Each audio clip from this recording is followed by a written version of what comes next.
The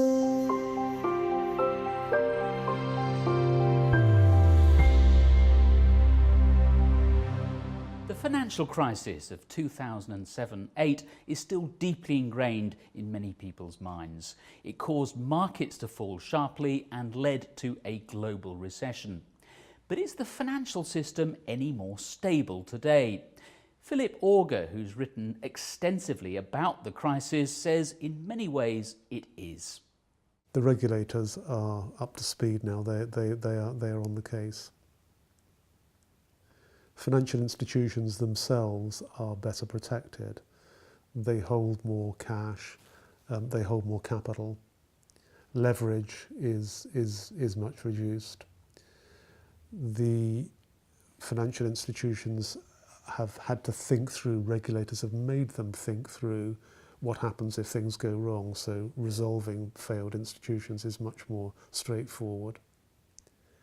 And I think it's fair to say that the people running banks, running financial institutions, they've had their fingers burnt. They're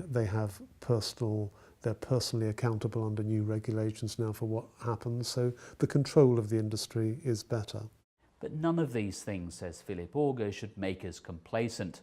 There could be another financial crisis at some stage, though the cause will probably be completely different.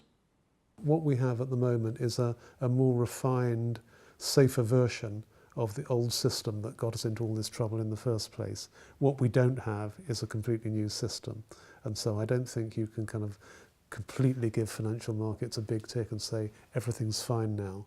It's always right to be vigilant and to be alert. One of the things I learned in the time I worked in markets is that risk is a weird thing. It's constantly changing shape and changing direction, and it never occurs in exactly the same way twice. So you have to be all the time on your guard. Investors should see these sorts of episodes as learning opportunities. So what are the key takeaways from the global financial crisis? If I had one takeaway from the financial crisis for investors, funnily enough, it wouldn't be don't panic.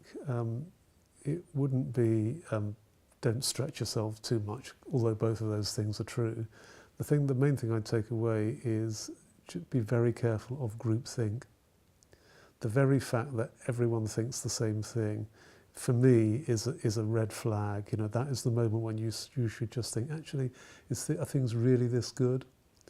If it seems too good to be true, then it probably is too good to be true.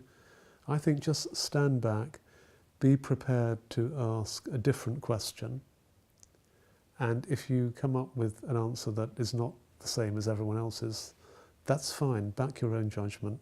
That's probably the biggest lesson I would take away from it. Of course, no one can predict what the financial markets have in store for us in the future, but we can learn lessons from the past.